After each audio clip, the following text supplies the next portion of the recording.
प्रातः क्लास चल रहा था 17/5/1967।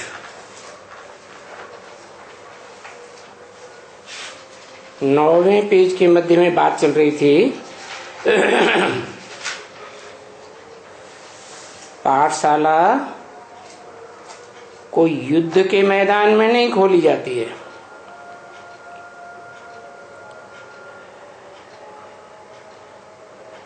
कि युद्ध के मैदान में कोई अर्जुन को गीता ज्ञान सुनाया, नहीं। तो ये भी पाठशाला है ना।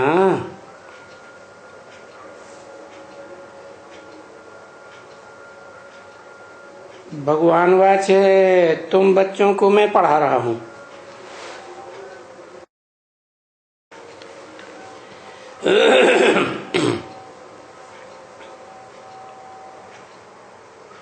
और तुम्हारा सुप्रीम टीचर मैं हूं।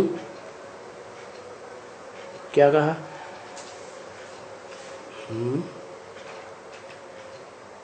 युद्ध के मैदान में तो गीता पाठशाला नहीं होती है, लेकिन शास्त्रों में ऐसी यादगार बनाई दी है। युद्ध का मैदान था और सब धर्म मौजूद थे, सब धर्मावलंबी मौजूद थे।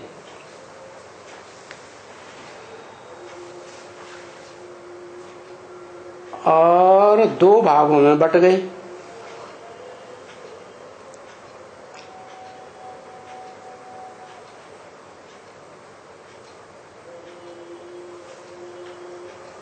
एक भाग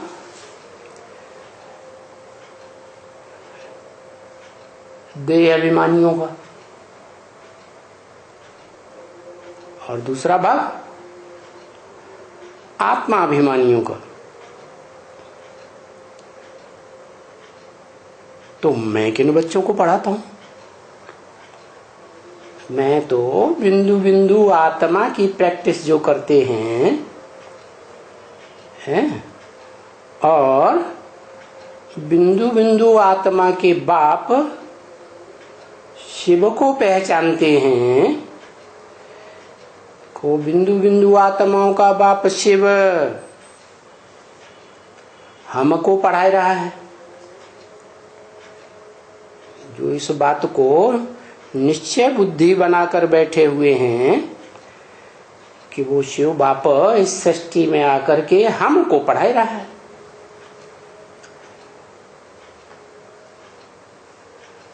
तो कैसे पढ़ा रहा है? शिव बाप तो ज्योति बिंदु, वो जन्म मरण के चक्र में नहीं आता, अजन्मा है, इसलिए तीनों कालों का ज्ञाता है।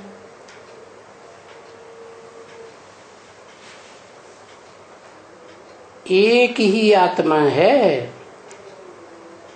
इस सृष्टि रूपी रंगमंच पर पार्ट बजाने वाली, जो इस सृष्टि चक्र के चारों युगों का ज्ञान पूरा रखती है। और इसके अलावा चारों युगों रूपी 4 सीन की जब शूटिंग होती है, रिहर्सल काल, कलयुग के अंत और सतयुग के आदि काल में 100 साल में, तब मैं इस सृष्टि पर आकर पढ़ाता हूं। तो मैं तुम्हारा सुप्रीम टीचर हूं। क्या? तो क्या रिहर्सल काल में कोई और भी ऐसे बच्चे हैं जो ब्रह्मा की औलाद ब्राह्मण तो बनते हैं, लेकिन इस सृष्टि पर सुप्रीम सोल बाप किसमें पढ़ा रहा है? क्योंकि पढ़ाने के लिए तो मुख चाहिए। सुप्रीम टीचर बन करके समझा रहा है तो साकार में चाहिए या बिंदु रूप में पढ़ाएगा है? साकार में पढ़ाई पढ़ा रहा है ना, तो जरूर कोई साकार तन में पढ़ा रहा है। तो बोला मैं तुमको पढ़ाता हूं, तुम्हारा टीचर हूं। माना जो आत्म की स्थिति में रहने वाले बच्चे हैं, अपन को ज्योतिबिंदु आत्मा समझ करके मुझ ज्योतिबिंदु सुप्रीम टीचर को पहचाना है कि मैं किस तन में कार्य कर रहा हूं। पहचान कर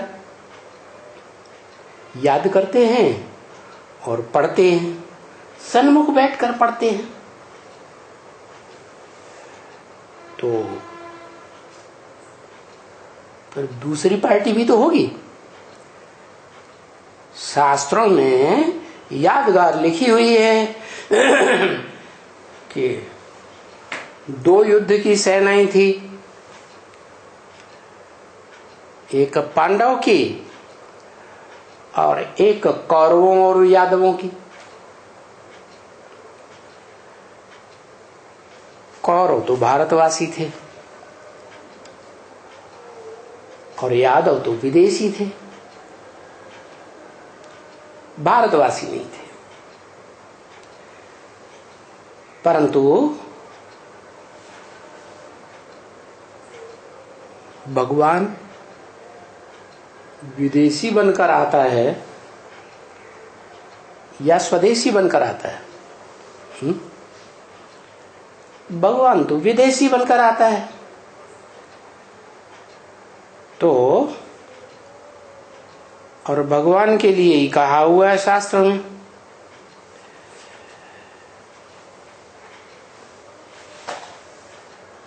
कि यादवों ने पाला,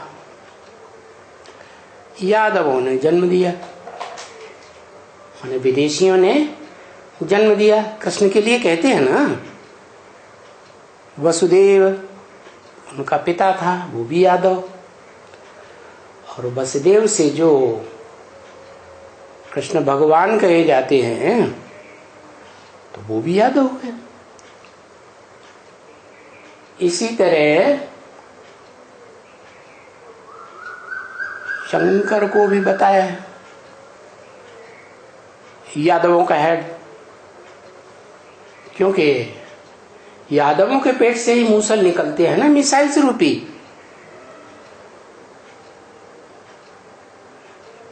तो वो बॉम्ब बनाते हैं और बॉम्ब फोड़ने का भी काम शुरू करते हैं। तो यादवों का जो हेड होगा उसके लिए भारतीय शास्त्रों में लिखा है हर हर बम बम। परंतु वो अपनी सारी सेना कौरवों को सौंप देता है। तो कौरव और यादव मिलकर के एक पार्टी युद्ध करने वाली, और तुम बच्चे पांडव जो पंडा के बच्चे कहे जाते हैं, पांडुपुत्र कहे जाते हैं, वो दूसरी तरफ सेना हो गई।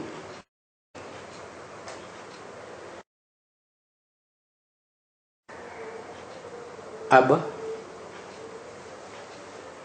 जिस तन में आता है वो तो विदेशी हो गया,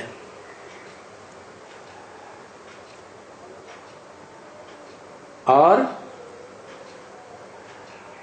कौरव भारतवासी हुए, पांडव भी भारतवासी थे, लेकिन पांडव किसकी मत पर चलते थे? पंडा की मत पर। तो वो पंडा बन करके आता है पुरुषोत्तम संगम युग में। किस बात का पंडा? पंडा क्या करता है? रास्ता बताता है। कहां का रास्ता बताता है? तीर्थ स्थान पर ले जाता है। तीर का मतलब किनारा, एक किनारे, और ठिकाने पर पहुंचाता है। तो वो पंडे दुनिया के होते हैं, वो तो हद के पंडे, हद के ठिकानों पर ले जाते हैं। ये तो बेहद का बाप है, बेहद का ठिकाना है, मुक्ति और जीवन मुक्ति। इस विषय वैतरणी नदी से पार, विषय सागर से पार, उस पार ले जाता है, पार लोक में, जहां मुक्ति भी है और संसार सागर से पार जीवन मुक्ति भी है। तो वो तुम्हारा सुप्रीम टीचर है, माना तुमको जीते जी ले जाएगा कहां? मुक्ति धाम और जीवन मुक्ति धाम। तो बताए कैसे ले जाएगा? बताता है जिस तन में मैं आता हूं वो मेरा घर हो गया। क्या? इस षष्ठी पर जिस तन में आता हूं वो मेरा धाम हो गया, माना मुक्ति धाम इस षष्ठी पर। तो बोला है ब्रह्म वाक्य मुरली में कि तुम बच्चे परम धाम को इस षष्ठी पर उतार लेंगे। परम धाम माने आत्माओं के रहने का स्थान, और तुम बच्चे तो वो ही प्रैक्टिस करने वाले कि मैं ज्योति बिंदु आत्मा हूं। तुम बिंदु बिंदु आत्माओं का, निराकार आत्माओं का निराकार टीचर, भले साकार में आता है उसको भी आप समान निराकारी बनाता है।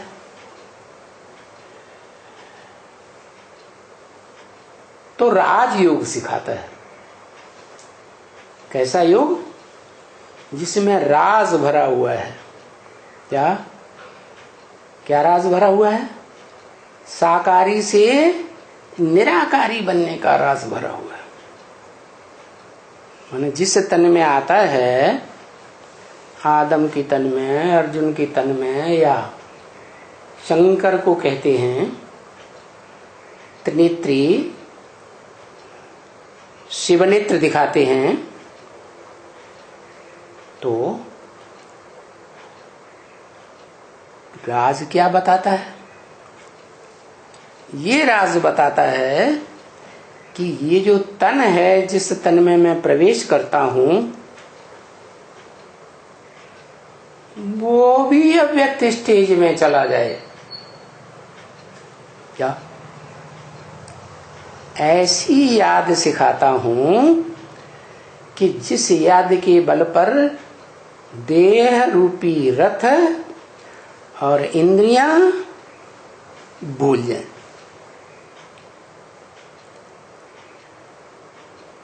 तो वेद का टीचर हुआ ना राजयोग सिखाने वाला, ये हुआ तुम्हारे लिए, पांडवों के लिए। हाँ, ये जरूर है कि बैरिस्टर योग सिखलाएगा तो बैरिस्टरी का टीचर हुआ। मैं राजयोग सिखलाता हूं तो राजयोग का टीचर हुआ। तो बरोबर टीचर हुआ ना। और ये तुम्हारा बाबा भी है। क्या? बाबा कैसे है? बाबा तो ग्रैंडफादर को कहा जाता है। वो सुप्रीम टीचर है, इस सृष्टि पर आता है तो बताता है कि मैं तो बिंदु बिंदु आत्माओं का बाप ही हूं, मेरा कोई बाप नहीं। मैं सुप्रीम फादर हूं,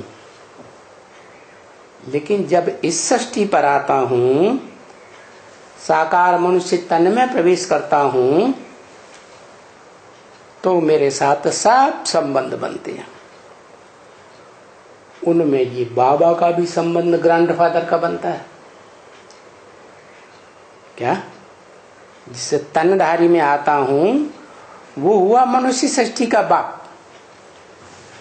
क्या? उसको नाम दिया प्रजापिता।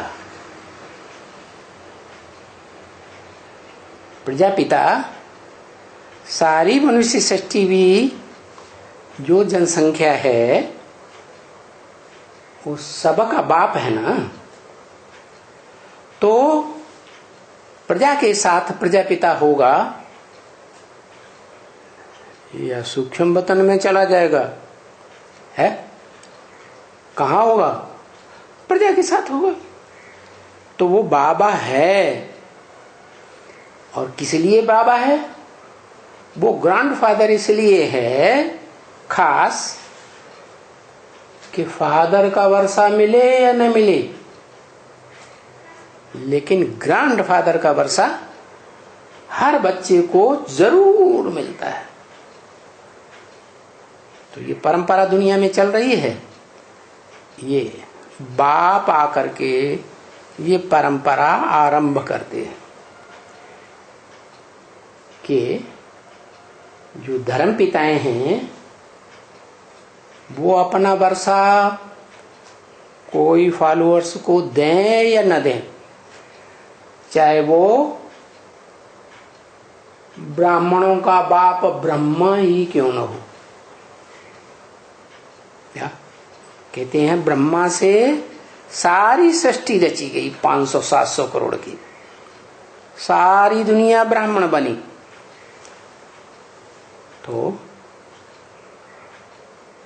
उन ब्राह्मणों में जो अलग अलग धर्म पिताएं हैं, ब्रह्मा, इब्राहिम, बुद्ध, क्राइस्ट वगैरह वगैरह, वो अपना वर्षा, क्योंकि उन धर्मों में भी तो राजाएं हुए हैं ना, वो कोई को दे या ना दे, लेकिन जो बाबा आया हुआ है, बापों का बाप, उसका वर्षा सभी बच्चे ले सकते हैं। क्या है उसका वर्षा? उसका वर्षा है मुक्ति और जीवन मुक्ति। तो 500-700 करोड़ मनुष्य आत्माओं को सबको मुक्ति, जीवन मुक्ति मिलती है। जीवन मुक्ति भी कम से कम एक जन्म की जरूर मिलती है। बाकी जिन बच्चों को अपने धर्म पिताओं से राजाई की पावर नहीं मिल पाती, तो वो बच्चे भी अगर सुप्रीम टीचर की मत पर चलें तो उन्हें सुप्रीम टीचर स्वर्ग की बादशाही भी दे सकता है। तो बाबा है ना, समझा? अच्छा, इनका बाबा कोई नहीं,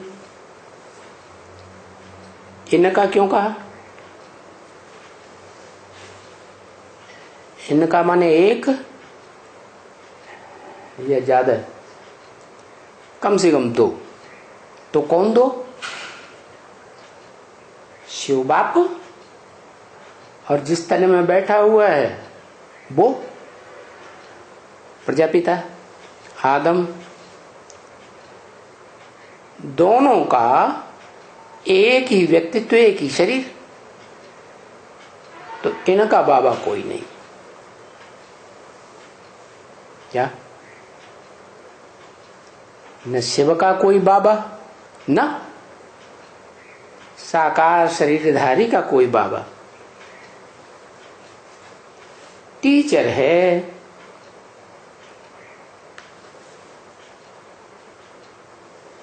टीचर तो है, लेकिन इनका टीचर नहीं है। कोई टीचर नहीं इन दोनों का। कौन दोनों है? वो निराकार आत्माओं का निराकार बाप, उसका टीचर कोई नहीं इस दुनिया में, और जिस तन में प्रवेश करता है उसका भी टीचर कोई नहीं। नहीं तो सबका बाबा भी है, इन दो को छोड़कर, और हर एक का टीचर भी है।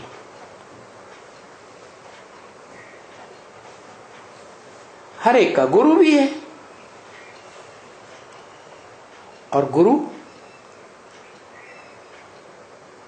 कहते हैं जब सदगुरु मिला दलाल, दलाल माने बीच में बिचौलिया होना चाहिए ना, तो जरूर साकार होता है।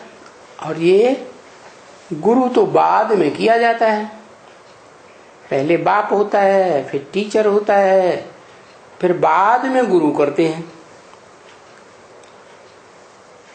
तो गुरु भी साकार हुआ ना। तो ये तो ही पांडवों की बात, जिनके सामने बैठ करके प्रैक्टिकल में साकार में पढ़ाता है।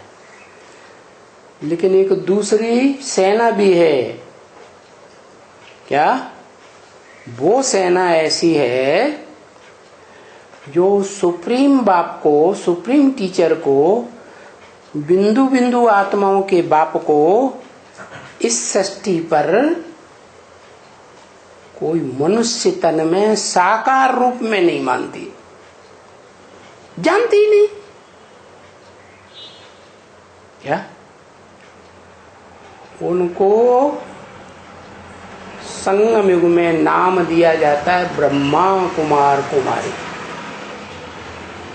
क्या? वो ब्रह्मा कुमार कुमारी तो अपन को कहते हैं। पूछा जाए किसके कुमार हो, कुछ की कुमारी, तो कहेंगे बड़ी अम्मा ब्रह्मा के कुमार कुमारी। तुम्हारा बाप कौन है? वो ही ब्रह्मा हमारा बाप है, वो ही ब्रह्मा हमारी अम्मा है। अरे ऐसे कहीं होता है क्या? है? या तो ये कहो कि वो बाप है तो बाप मेल होता है, मेल के मेल ही होना चाहिए।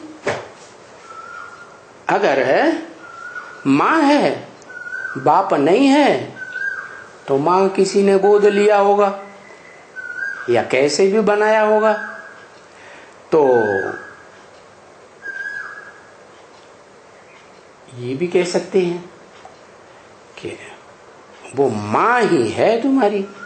माँ है तो माँ से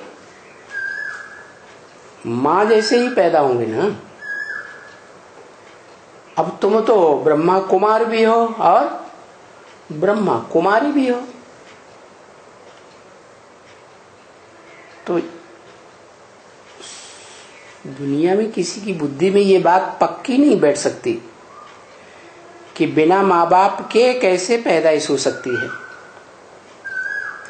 फिर भी वो कहते हैं ये हमारा ब्रह्मा ही, दादा लेखराज, वो ही भगवान है। भगवान है तो भगवान साकार तन के द्वारा कार्य करता है या बिना साकार तन के द्वारा इस सृष्टि में काम करेगा? बाप कैसे बनेगा? है बाप बन करके जन्म कैसे देगा? दूसरी बात, वो तो निराकार है, साकार में प्रवेश करे तो जन्म दे। जैसे तुम बच्चों को जन्म दिया, निराकार है तो क्या बनाया तुम बच्चों को? क्या बनना है? निराकार बनना है या साकार बनना? क्या लक्ष्य दिया? निराकार बनना।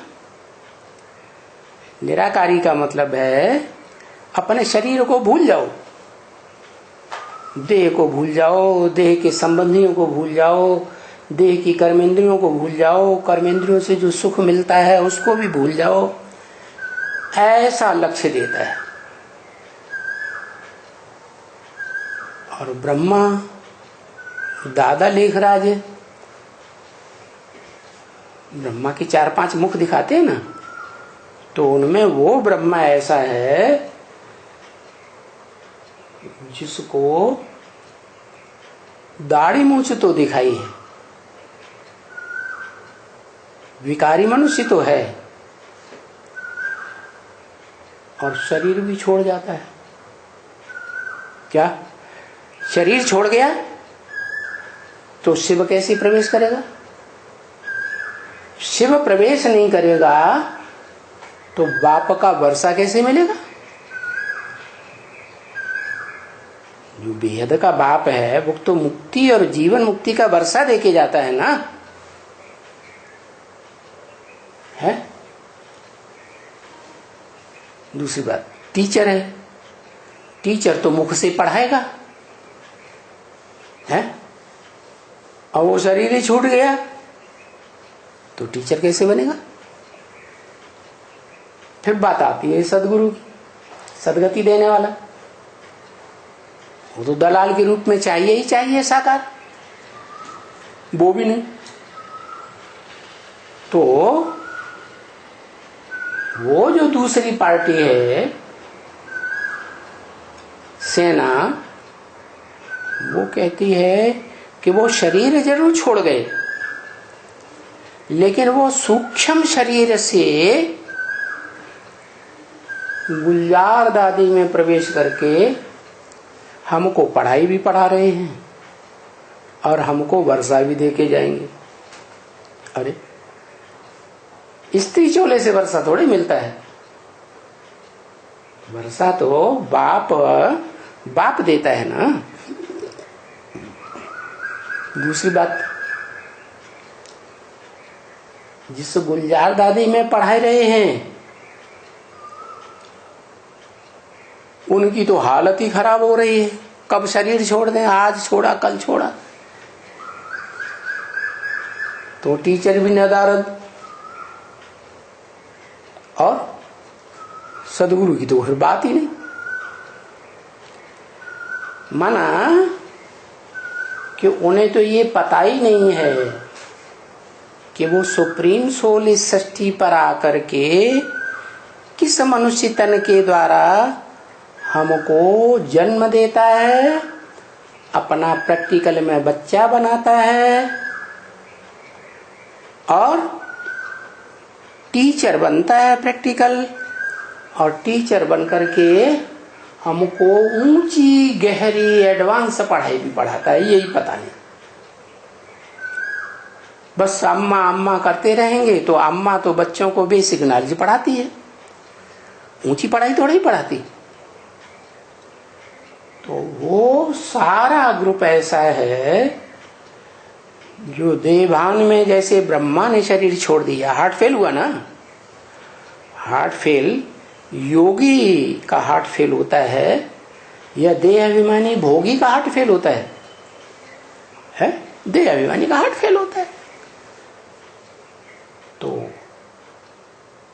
उनका बाबा ही ऐसा, माँ बाप जिसे कहते हैं वो ही हार्ट फेल होने वाला देह अभिमानी, तो बच्चे भी ऐसे ही शरीर छोड़ते जाते हैं, हार्ट फेल होता जाता है और सूक्ष्म शरीरधारी बनते जाते हैं।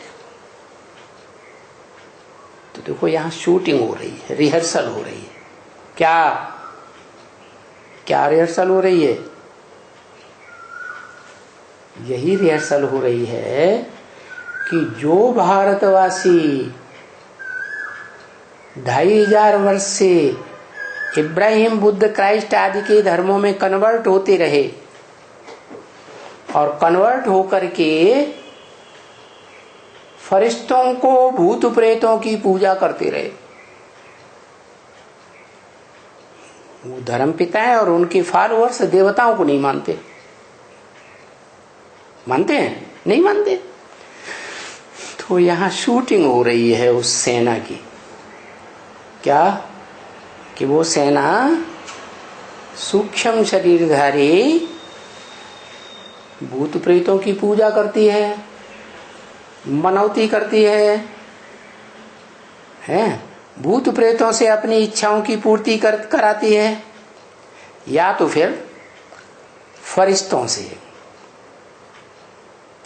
बाकी ये नहीं जानते कि स्वर्ग में देवी देवताएं किससे पैदा हुए। देवी देवताओं में जो अव्वल नंबर 16 कला संपूर्ण है, कृष्ण है, वो कृष्ण वाला पहला पत्ता मनुष्य सृष्टि का, उसको जन्म देने वाला कौन? जानते ही नहीं। तो जब जानते ही नहीं, तो इससे साबित होता है कि संगम युग में जब भगवान बाप आते हैं तो जो 4 ब्रह्मा बनते हैं, उन ब्रह्मा में से ये आखिरी ब्रह्मा है। जरूर इससे पहले और ब्रह्मा हुए हैं, उन्होंने शरीर छोड़ दिया, उनके भी फॉलोअर्स हुए थे। तो ये आखिरी ब्रह्मा की सारी सृष्टि संतान बनती है।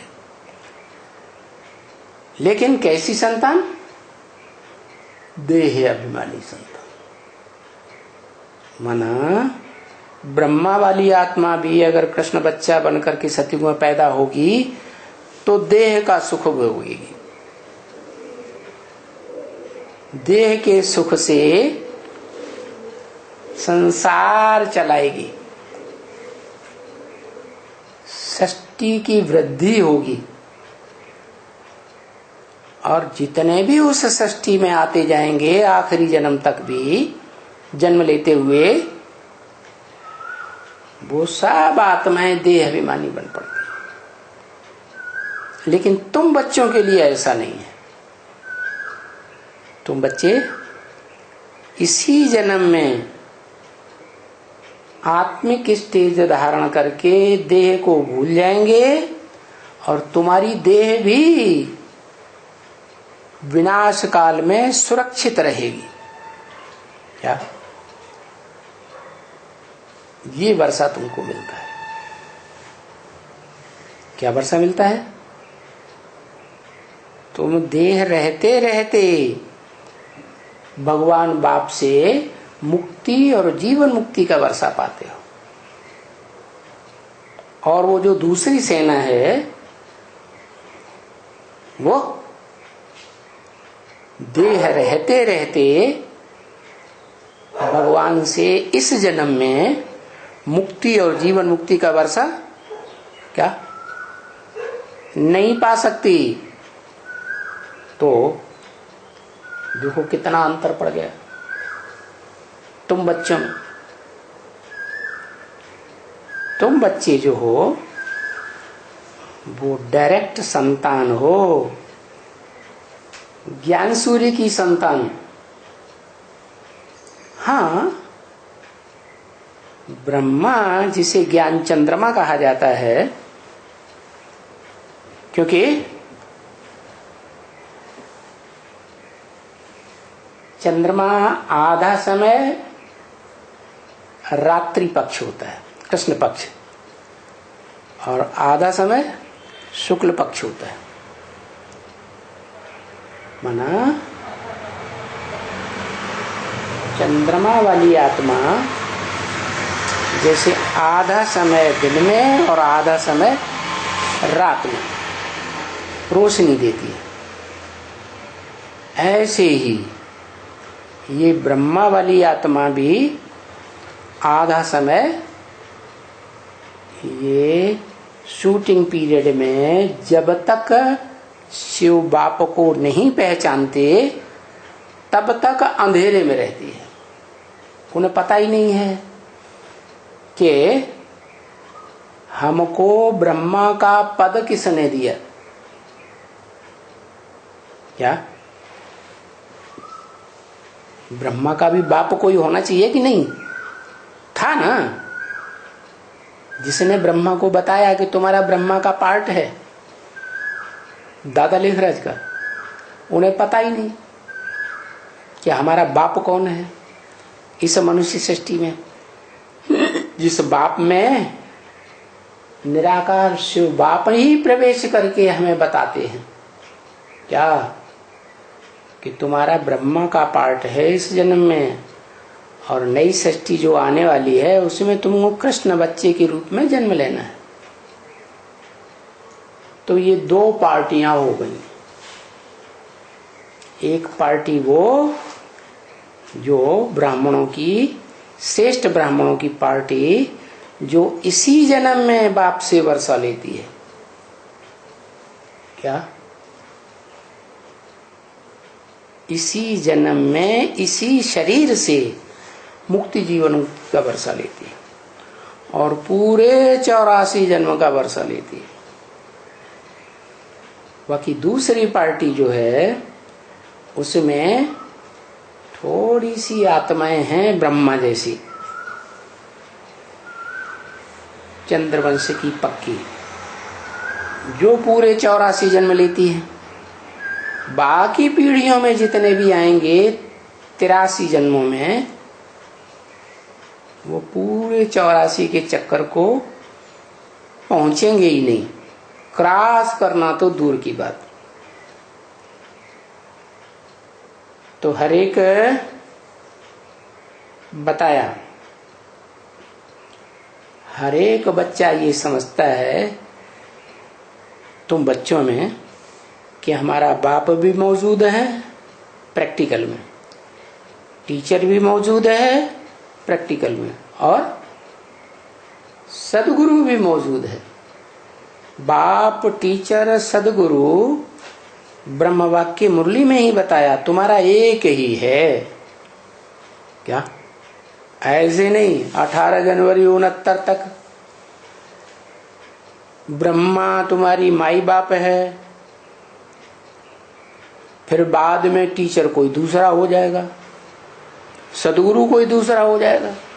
ऐसे नहीं, तुम्हारा बाप भी एक, टीचर भी एक, और सदगुरु भी एक, और तुमको अंत तक वर्षा लेना है पुरुषार्थ करके।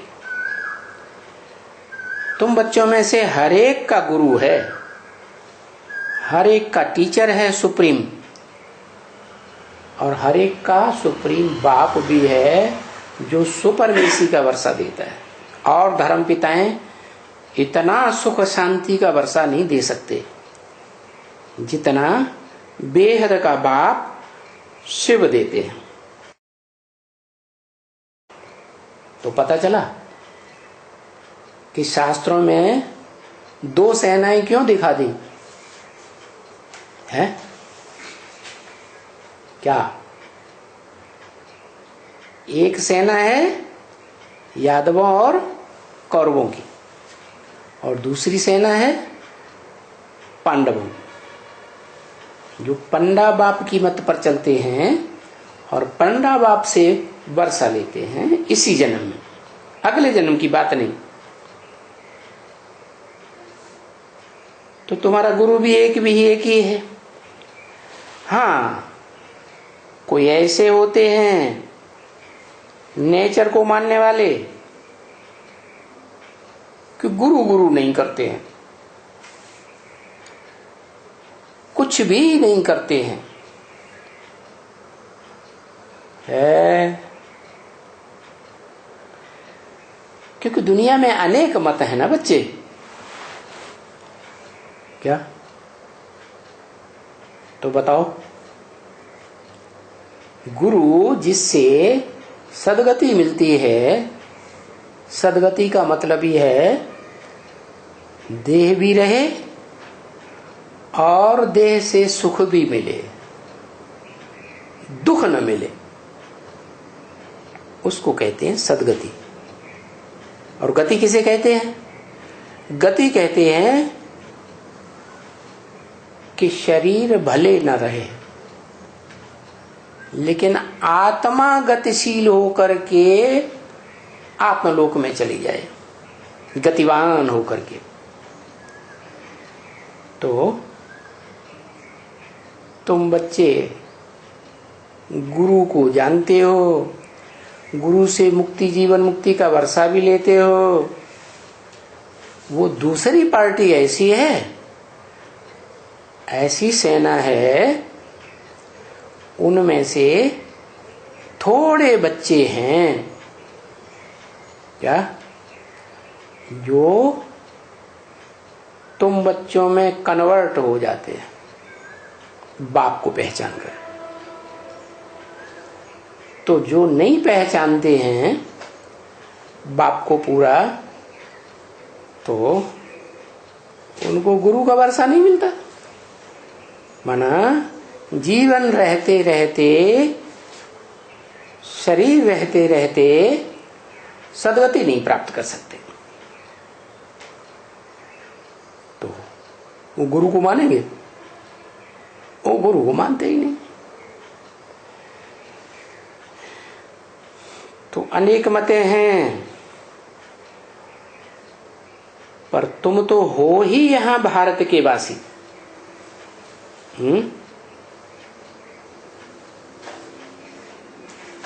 तो तुम तो जानते हो कि वानप्रस्थ का अर्थ क्या होता है। क्या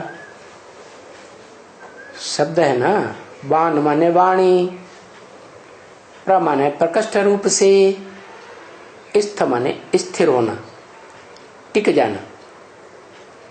माना वानप्रस्थ का मतलब है वाणी से परे की स्टेज में स्थिर हो जाना,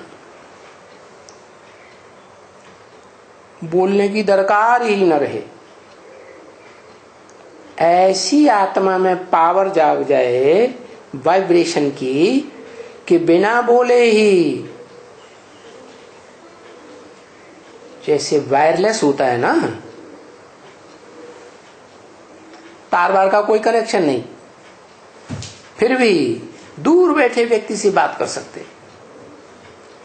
ऐसे ही तुम्हारी योग बल की पावर ऐसी बढ़ जाती है कि तुम बिना बात किए ही किसी को अपना संदेश पूरा दे सकते हो।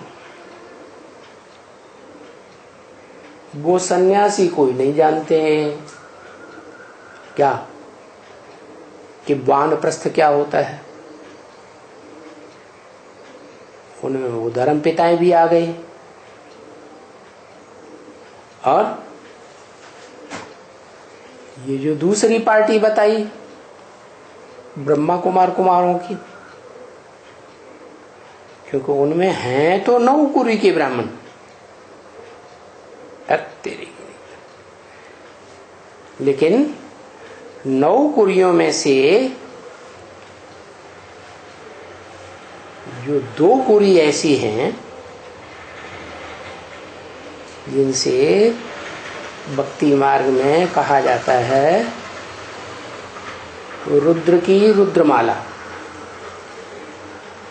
और विष्णु की विजयमाला। क्या रुद्र उसे कहा जाता है जो रौद्र रूप धारण करके सारे संसार को खलास कर देता है, और विजय प्राप्त करने वाली वो आत्माएं हैं जो इसी नरक की दुनिया में बैठ करके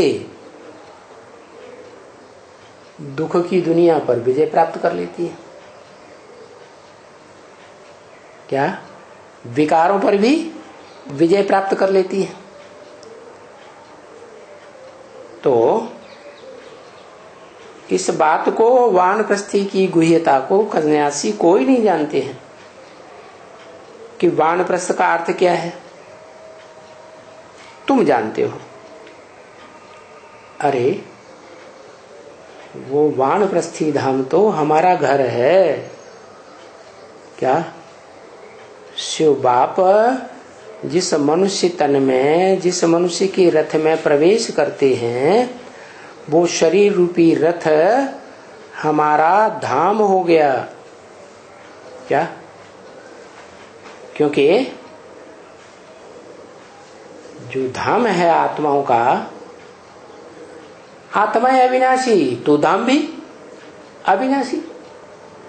तो इसका मतलब वो शरीर रूपी रथ ऐसी स्टेज धारण करता है, अव्यक्त स्टेज, कि वो शरीर रूपी रथ सारी दुनिया का विनाश होता है, लेकिन उस रथ का विनाश नहीं होता। तो वो हमारा घर है, बाप का भी घर है। क्या? शिव बाप भी उसी शरीर रूपी घर में रहते हैं, और हम भी स्मृति से उसी शरीर रूपी घर में रहते हैं। किसको याद करते हो?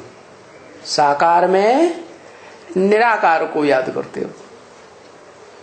तो साकार जिसमें शिव ने प्रवेश किया वो हमारा घर हो गया, और निराकार शिव है ही। तो बाप का घर है, उसे हम कहेंगे sweet home, sweet silence home. जब वो घर है सुप्रीम टीचर का काम बंद करेगा, पढ़ाई पढ़ाने का काम बंद करेगा, तो वो स्वीट साइलेंस होम बन जाएगा। क्या? ऐसे कहेंगे। क्या? स्वीट साइलेंस होम माने कोई भी प्रकार की कड़वाहट नहीं, दुख नहीं। उसे याद किया और हमारा वाइब्रेशन बढ़िया बन गया।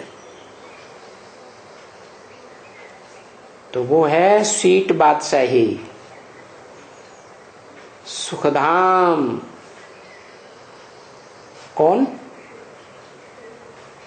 जिसके तन में बाप आए हैं, वो हमारा सुखधाम भी है, हमारा शांति धाम भी है, हमारा घर भी है, और हमारा बाप भी है। इसलिए कहते हैं बाप को याद करो, घर को याद करो, और घर को याद करो, बाप को याद करो, और स्वर्ग को याद करो। स्वर्ग माने स्व माने आत्मा, ग माने गया, जो सदा काल के लिए आत्मिक स्थिति में चला गया। तो शिव बाप जिस तन में प्रवेश करते हैं वो आत्मा शिव बाप की समान ही आत्मिक स्थिति में जब स्थित हो जाती है तो वो स्वर्गवासी जैसे हो गई। उस आत्मा को दुख अनुभव नहीं हो सकता।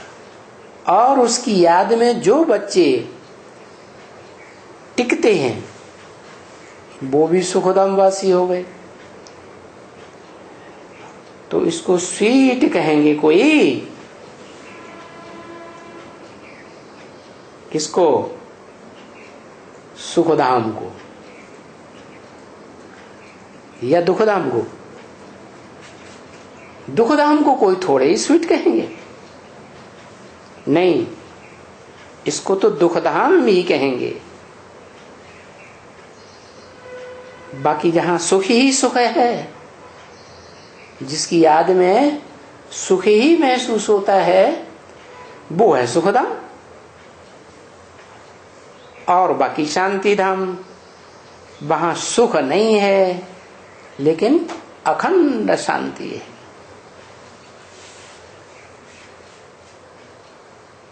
शांति धाम तो सुखधाम, और सुखधाम में गए तो फिर वो नीचे उतरेंगे तो दुखधाम। तो सबसे ऊंचा क्या हुआ? शांति धाम, आत्माओं का धाम। आत्मा शांत स्वरूप है तो उसका घर भी शांत स्वरूप है। और सब शांति पूरी मिल जाती है, जैसे बुखार तेज चढ़ा हुआ हो, सारे शरीर में अशांति होती है महसूस, वो उतर जाए तो शांति आ गई ना है। अशांति खत्म हो गई, बुखार उतर गया, फिर क्या ऐसे ही पड़े रहेंगे? फिर सुख चाहिए, अच्छा अच्छा कुछ खाने पीने को मिले, बड़ी इच्छा होती है। तो ऐसे ही शांति धाम के बाद चाहिए सुखधाम, और सुखधाम के बाद फिर दुखधाम तो आना ही है। क्या सुखधाम में उतना ही रहेंगे जितना सुख भोगने के लिए पुरुषार्थ किया है। वो पुरुषार्थ सुख भोगने का पूरा होगा, जो सुख प्राप्त करने के लिए रास्ता बताया भगवान ने, उस रास्ते को जितने तय किया उतना सुख मिलेगा। बाकी फिर दुखदा, तो दुखदाम अंत में।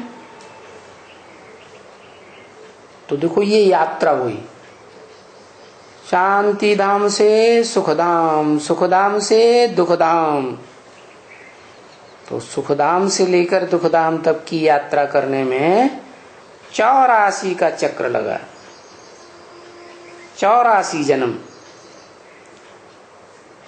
पीछे हम जाते हैं शांति धाम में।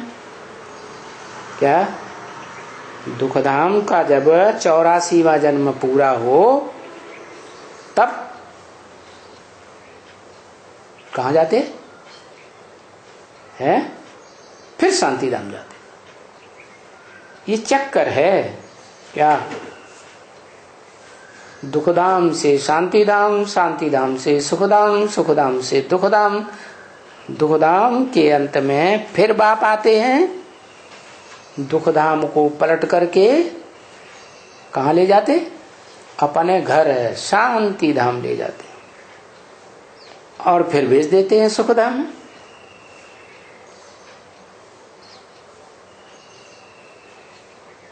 तो ये चक्कर है। और ऐसे तो नहीं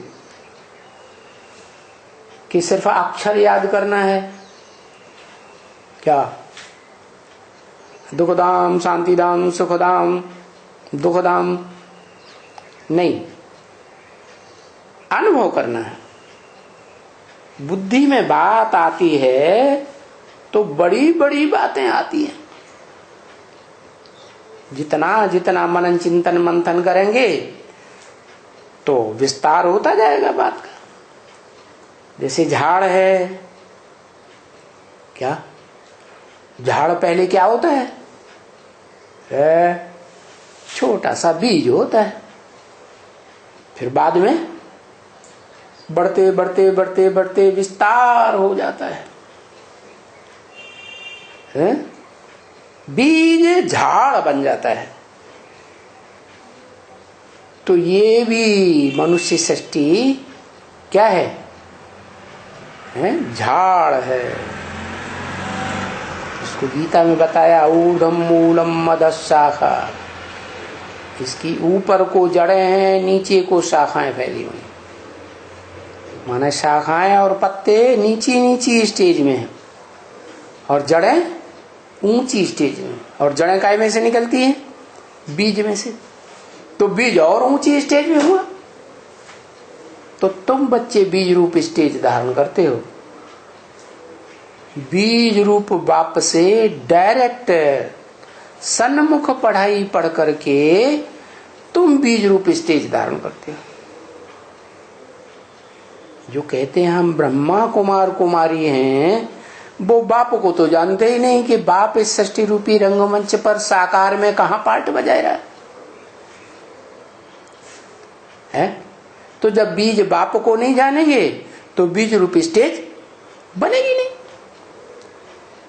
तो उनमें से कोई तो जड़ों में चले जाते हैं, कोई फिर टाल टालियों में चले जाते हैं। तो बरोबर पहले छोटे पत्ते होते हैं झाड़ के। झाड़ भी छोटा होता है। तो बीज को देखने से वो पत्ते, वो छोटा झाड़ भी याद आएगा ना। पत्ते से डाल डालियां बनती हैं, फिर डाल डालियों से फिर टालियां निकलती हैं। तो ये सब होने में टाइम लग जाता है। ये मनुष्य सृष्टि का झाड़ भी ऐसा है, इस बीज से झाड़ बनने में 5000 वर्ष लगते हैं। बाकी शूटिंग पीरियड में 5000 साल थोड़े ही लगेंगे, वो तो रिहर्सल का टाइम थोड़ा होता है। जैसे और धर्म पिताएं आते हैं 100 साल के अंदर अपना धर्म स्थापन कर देते हैं, ऐसे ये भी अव्वल नंबर का धर्म पिता है जो कलयुग के अंत में आकर सतयुग के आदि होने तक 100 साल पूरे होते हैं और 100 साल के अंदर वो बीज 500-700 करोड़ मनुष्य आत्माओं को संदेश देकर झाड़ का बड़ा रूप बन जाता है। कौन सा बीज? मनुष्य सृष्टि का बाप। क्या? वो मनुष्य सृष्टि का बाप जिसमें बिंदु रूप आत्मा भी है और शरीर भी है। उसका शरीर भी अविनाशी और आत्मा भी अविनाशी।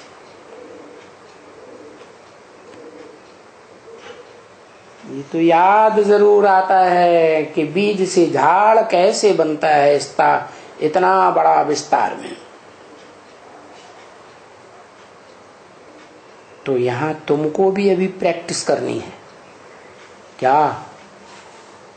ये जो शरीर है इतना बड़ा है, जैसे समझो झाड़, व्यक्तिगत झाड़ है और व्यक्तिगत बीज है? ऐसे ही इस सारी मनुष्य सृष्टि का एक बीज है जिसे कहते हैं आदम, शंकर। उसके बीज रूप आत्मा के शरीर में प्रवेश करके सुप्रीम सोल प्रैक्टिस कराता है। क्या प्रैक्टिस कराता है? बताता है कि जैसे मैं ज्योति बिंदु आत्मा हूं, तुम्हारा बाप, वैसे तुम भी इतना बड़ा शरीर नहीं हो, देह नहीं हो, ज्योति बिंदु आत्मा हो, तुम भी बीज हो। और तुम सब बीजों का, मनुष्य सृष्टि के जितने भी आत्मा, मनुष्य आत्मा रूपी बीज हैं, उन सब का बीज एक है। कौन? प्रजापिता। तो प्रजापिता को भी परिचय देता है कि तुम देह नहीं हो, तुम आत्मा हो। तो ये प्रैक्टिस करनी है तुमको यहां कि भाई वहां हम जो इतना बड़ा मनुष्य सृष्टि रूपी झाड़ बनेगा, क्या उसकी प्रैक्टिस तो हम यहां ही करेंगे ना, कि बीज से इतना बड़ा झाड़ कैसे बनता है। एक बीज और इतना बड़ा झाड़, 500-700 करोड़ पत्ते, सबको संदेश मिलता है कि तुम देह नहीं हो, तुम क्या हो? बीज रूप आत्मा हो, बिंदु हो। तो ये प्रैक्टिस कहां करेंगे? सतयुग, त्रेता, द्वापर, कलयुग में जाके करेंगे? नहीं, यहाँ रिहर्सल पीरियड में ही ये प्रैक्टिस करनी है। क्या? कि हम इतना बड़ा शरीर, देह नहीं है, हम तो इस शरीर में शरीर को कंट्रोल करने वाली ज्योति बिंदु आत्माएं हैं। हम रोना प्रूफ बन जाएंगे। जब ज्योति बिंदु आत्मिक इस स्टेज में टिकेंगे तो हमको रोना नहीं आएगा। रोना कब आता है? जब दुखी होते हैं तो रोना आता है, देहभान में होते हैं तो रोना आता है। आत्माभिमानी बनेंगे तो रोना आएगा ही नहीं, रोना प्रूफ बन जाएंगे। तो कभी तुमको रोना नहीं है, क्योंकि रोने वाले को फिर बाबा कहते हैं कि तुम विधवा हो गए क्या? क्या रोने वाले कौन होते हैं? जिनका पति मर जाता है, जिनका बाप मर जाता है, वो रोते हैं। अरे क्या तुम्हारा पति मर गया? जो पति तुमको श्रृंगार कर रहा है, क्या वो मर गया है क्या? है? तुम आत्माओं की रक्षा करने वाला जो तुम्हारा पति है, क्या इस ब्राह्मण जीवन में रक्षा करने वाला है, इस दुनिया में विनाश की विभीषिका से रक्षा करता है क्या? चाहे अकाल पड़े, चाहे दुकाल पड़े, तुम्हारी रक्षा जरूर करेगा। है तो ऐसी स्टेज तुम्हारी बन जाती है। तो वो क्या पति पाते माने रक्षा करने वाला तुम्हारा मर गया जो तुम रोते हो? हैं?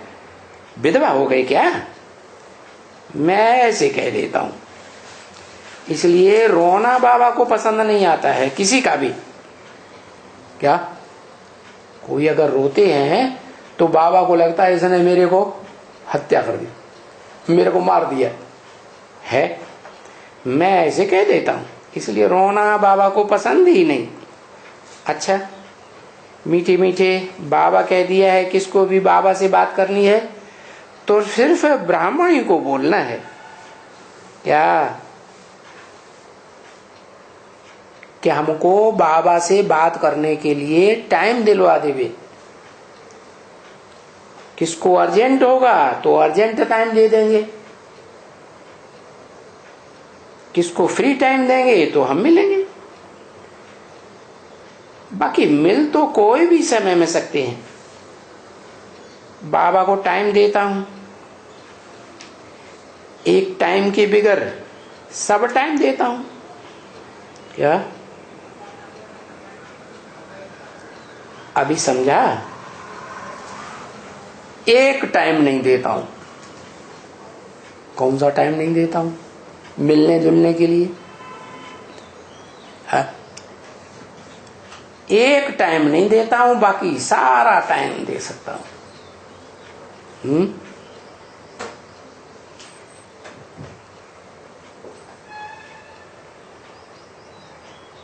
अभी समझा? क्या अमृत वेले का टाइम नहीं दे सकता हूं। अमृत वेला जब सूर्य उदय होने का टाइम है तो वो टाइम नहीं देता हूं। वो तुम्हारी परीक्षा का टाइम है। क्या जो परीक्षा में पास होंगे